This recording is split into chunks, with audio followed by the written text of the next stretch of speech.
एका popular अभिनेत्रीचे leak झालेले chats, तिने कमरेचे शॉर्ट्स द्यायला नकार दिला म्हणून चिडलेला दिग्दर्शक,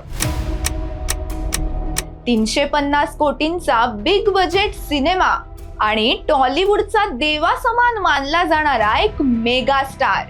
काय आहे ही कॉन्ट्रोवर्सी आणि का होतोय या सिनेमावरून इतका मोठा वाद? जाणून घेऊया या व्हिडिओ. नमस्कार, मी तनया. मूड फ्रेश करणाऱ्या मराठी मूड मध्ये आपलं स्वागत. चेहरा देख चेहरा. रामचरण जान्हवी कपूरकडे टक लावून पाहतोय आणि कोणत्याही कारणाशिवाय तिचा दुपट्टा थेट हवेत उडवला जातोय. मग प्रश्न हाच उरतो, पेद्दी सिनेमात खरंच जान्हवी कपूरला ऑब्जेक्टिफाय केलं गेलंय की कोट्यावधींच्या मानधनासाठी ती स्वतः हे सीन्स द्यायला तयार झाली? जान्हवीच्या प्रत्येक सिनेमात तिचे असेच सेम शॉट्स असतात. मग या सिनेमात तिने काही एक्स्ट्रा केलं नाही म्हणून दिग्दर्शक मुद्दाम ही कॉन्ट्रोवर्सी क्रिएट करतोय का? बुची बाबू सनाचा हा चित्रपट जान्हवी कपूरच्या करिअरला संपवणारी सगळ्यात मोठी चूक ठरतोय का? की ती खरंच या सिस्टीमची विक्टीम आहे?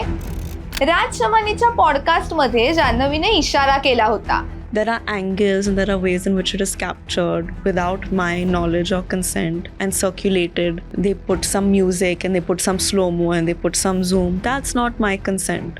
चाहत्यांच्या मते ती पेद्दी हीच फिल्म असू शकते. आधी तर जान्हवी पेद्दीच्या प्रमोशनला सुद्धा जाणार नव्हती असं बोललं जातंय.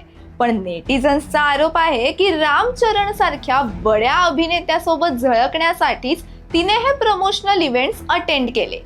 हा चित्रपट करण्यामागे सुद्धा पब्लिसिटी हे एकच कारण आहे अशी चर्चा सध्या सुरू आहे. कारण जान्हवीला सुद्धा रश्मिका आणि नयनतारा सारख्या दाक्षिणात्य अभिनेत्रींच्या मोठ्या लीग मध्ये सामील व्हायचंय. मग जान्हवीच्या अच्छी अम्माच्या या वादग्रस्त भूमिकेला नक्की जबाबदार कोण? चित्रपट निर्माते की स्वतः जान्हवी कपूर? पेद्दी सिनेमासारखीच जान्हवीच्या ज्युनियर NTR सोबतच्या देवराबाबतही प्रेक्षकांची हीच तक्रार होती. ती म्हणजे जान्हवीचं झालेलं हायपर सेक्शुअलायझेशन. खुद्द जान्हवीनेच एका प्रेस कॉन्फरन्स मध्ये सांगितलंय, Yeah, I've gone completely on his conviction. Komal sir review जब देंगे ना, जो भी मैंने किया आप इनका नाम लीजिए. तिच्या इंट्रोडक्शन सिक्वेन्स मध्ये तिची ओळख करून देण्याऐवजी कॅमेरा बराच वेळ तिच्या शरीरावरच रेंगाळत ठेवण्यात आलाय.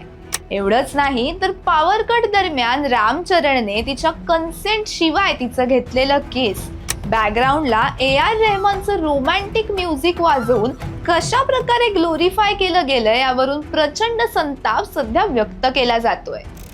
आता काही लोकांना वाटेल की हे फक्त फिक्शन आहे, पण विसरू नका हे मसाला मूवीज करोडो लोकांना इन्फ्लुएन्स करतात. रामचरणच्या अशा वागण्याला गावातलं कॅरेक्टर म्हणून पाठीशी घालता येणार नाही.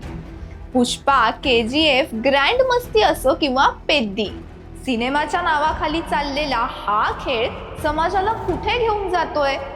दिग्दर्शक बुची बाबू सनाला वाटलं की प्रेक्षकांना हेच हवंय, पण खरंच प्रेक्षकांना हे हवंय का? यावरून सगळ्यात मोठा प्रश्न हा उपस्थित होतो की जेव्हा फायनल प्रॉडक्ट बाहेर येत होतं तेव्हा जान्हवीला तिचं ओपिनियन विचारलं गेलं होतं का? फॅन्सनी तर इथपर्यंत नोटीस केलंय की पेद्दी सिनेमात तिचं कॅरेक्टर किती डिसरिस्पेक्टफुल पद्धतीने शूट केलं गेलंय याबद्दलच्या सगळ्या सोशल मीडिया पोस्ट स्वतः जान्हवीने लाईक केल्यात. दुसरी महत्वाची गोष्ट म्हणजे जान्हवी कुणी स्ट्रगलर नाहीये. तिला श्रीदेवी आणि बोनी कपूर यांची फिल्म बॅकग्राऊंड आहे. जर तिला अनकम्फर्टेबल वाटत होतं तर तिने सेटवरून वॉकआउट का केलं नाही? बॉलिवूडमध्ये कमर्शियल सक्सेस न मिळाल्यामुळे तिने या सगळ्याला होकार दिला का? की आई श्रीदेवी यांच्या तेलुगू सिनेमाच्या लेगसीमुळे तिने हे शॉट्स दिले? स्क्रिप्ट रिडिंगच्या वेळी बुची बाबू, रामचरण आणि जान्हवी या तिघांनाही कॅरेक्टर माहीत होतं, तरीही हा सिनेमा बनला. जर जान्हवीने दिग्दर्शकाला काही शॉट्स फायनल एडिट मधून काढायला सांगितले असतील आणि तरीही दिग्दर्शकाने ते वापरले असतील तर जबाबदार कोण? बुची बाबूने माफी मागून हे सीन्स हटवण्याचं आश्वासन तर दिलं, पण रिपोर्टनुसार हे सीन्स अजूनही थिएटरमध्ये दाखवले जात आहेत. साऊथच्या सिनेमात हे सगळं नेहमीच घडत असतं. मग या वादाच्या गोष्टी नेमक्या प्रमोशनच्या वेळेसच का बाहेर येतात? सिनेमा रिलीज होण्याआधीच अशा वादांना मुद्दाम हवा का दिली जाते?